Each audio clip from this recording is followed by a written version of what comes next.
lot of research and understand that the reason those that came before you, it's not that they're stupid. It's not that they've never thought of this before. It's not that they haven't shipped anything before. Like, just realize that's the Tarpit talking. It's like, oh, this looks like a nice pool of water. Yes. No one's here drinking at it. I'm gonna go get a drink of water from this pool, right? Like, no, danger, quicksand, right? Dalton, I must be the first person who've ever discovered this pond. Yeah. Michael, I just realized that Gen Z doesn't like Facebook very much. I just invented this idea. No one has ever thought of this before. No one's ever thought Yeah, of the that. bar's higher, folks. Here's some other recent kind of Tarpit ideas just to share with people. Software to help people bet or gamble on things, or things that people saw a lot of the GameStop fun things with Wall Street bets. So options, stock trading stuff for very active traders. This is very common right now. And again, maybe some of these ideas are good, but I want folks to realize what a high percentage of all founders applying to YC apply with these types of ideas. It's a very popular set of ideas. And so the bar is higher if you're going to be working in that kind of space. You can't just be like, self-evidently, people like to gamble. People like stock trading, but they don't like Robinhood. Therefore, my startup will succeed. Like, that is not a compelling argument by itself. Okay. No, for sure not. And I think that probably the last thing is kind of in this world of Web3, right? And you've talked about this a lot. Web3 opens up so many possibilities because it's the idea that everything could be rebuilt. And like, what couldn't be more exciting to a young founder coming into a world that feels like everything's been built, to be told, oh no, everything's going to be rebuilt in this way. The challenge is like, that's a very theoretical concept, right, Dalton? Like, Yeah. how do you dig a little deeper? You want to put that into practice. And ideally you have something deeper and so therefore we're going to add tokens, or therefore something NFTs. Like, the bar is higher. And again, speaking of NFTs, remember OpenSea? I interviewed those guys. I remember doing office hours with them. And what I will tell you is OpenSea was not theoretical. They launched, they had users, they had graphs, they made money. It was like actually something we could that made sense and wasn't all wishful thinking. So you've got a theory about this whole game. So here's something. Share the theory. Here's a theory I'd like to share with everybody. Like, let's think about founders and startups. Let's talk about supply and demand. And the argument is this. There's many startup ideas that have very large supply of founders that would want to work on them. And there's some startup ideas with a very low supply of founders that want, and not just want, have the skill set to work on them. Still with me? So for instance, let's imagine the startup idea is one where, as a consequence of being a founder, you party with celebrities and your job is to party with as many celebrities as possible.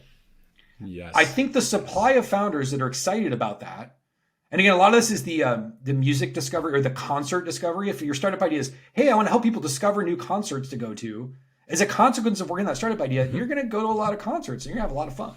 Yay. And so there is a huge pool of people out in the universe that would love to work on that startup idea. Okay.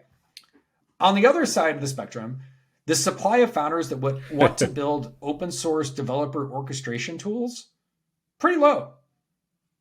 And there's some people where that stuff is great, like, right? It's not, you have to be technical, you have to be a programmer. Like, there's all these like boxes and filters you have to pass through to think to yourself, I'm going to work on developer orchestration.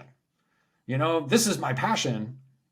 And so that's on the supply side. Some ideas a lot of people want to work on because it's cool and sexy and fun and you hang out with cool people. Some of them, how many people could start a quantum computing startup? What's the set of people in the universe that could credibly start one of those, Michael? 20 people? Hundreds. Okay, yeah. No, hundreds. Okay, so very Hundreds. small supply. You still with me? Now let's talk about the demand side. Yes. Michael, what is the demand for an unlaunched, undifferentiated social app?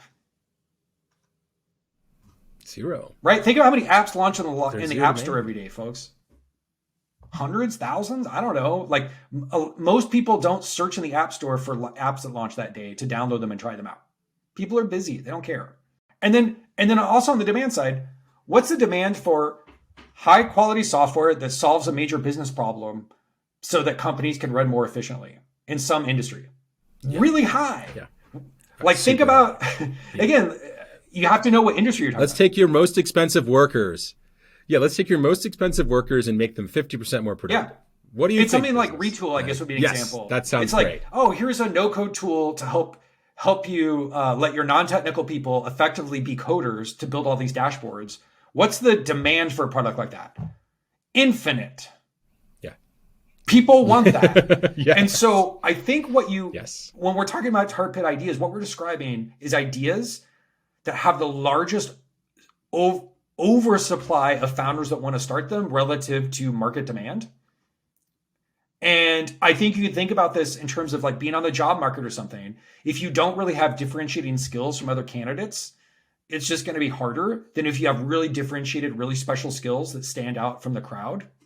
I think what's interesting about this concept is how many potential founders are sitting somewhere with expertise and they don't think the startup world is for them. You know, like, for example, we funded a mining software company from, this founder in Australia who used to basically work for a mining company building software to tell the company like how to like deploy all this really expensive equipment and not lose money.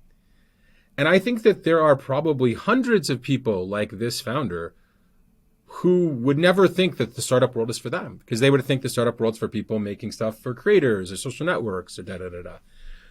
I think this is almost a plea to people who are experienced and don't think they're startup people. It's like, you might be a startup person. Like if you've solved an esoteric problem in a large industry or you have insight on it, you could be a startup person and solve that problem for the world. Like you might have a more unique perspective than you think. Startups aren't exclusively apps to discover restaurants. Again, like no, there's too many of those. No. And no. And kind of like my last thought on this, I think the best pivots are when a founding team recognizes these things of the supply and demand theory that I'm discussing, and they find an idea with a lower supply of other people doing it and with larger demand from customers. And that when you move from a lots of supply of founders, low demand, to low supply of other founders, high demand, that's a good pivot. That's Brex, that's Retool, we have so many examples of this stuff. That's one framework I would have for describing what makes a great pivot, is moving in a good direction on both of these vectors. Well, and this might be torturing the metaphor, but basically what we're saying is, instead of moving towards what looks like the easy freshwater pond, but that's a trap, you move towards the mountains, the desert, right? The places that people don't want to go. But, when people find gold, they usually don't find it in the middle of downtown Manhattan, like they usually have to go far away. And so I think that those companies are really encouraging to work with in YC, because you think to yourself, if you continue to walk that path away from the Tarpit, even if you start with a Tarpit idea, great. And, honestly, we fund folks with Tarpit ideas because we have a thought that maybe they'll pivot out. And many of them do, which is kind of cool to watch. Look, and closing folks out here, do your research, know what the bar is, think about the supply and demand thing, and, give yourself the best odds for success. This is how you create luck. And so one of the reasons we want to put this out there is we would love to see more founders kind of recognize this dynamic we're describing and make some moves on the supply and demand side, because I think that'll meaningfully increase your odds of success. So just think on that. And take it from us, because we can't tell you what the play to win is, but we think it's our responsibility to tell you the plays that we see losing all the time, and if you can avoid the most common patterns of death, you can perhaps chart a unique path to success. And that's, if any advisor tells you they can do more for you than that, be wary. All right, Dalton, great chat. Thanks. Okay.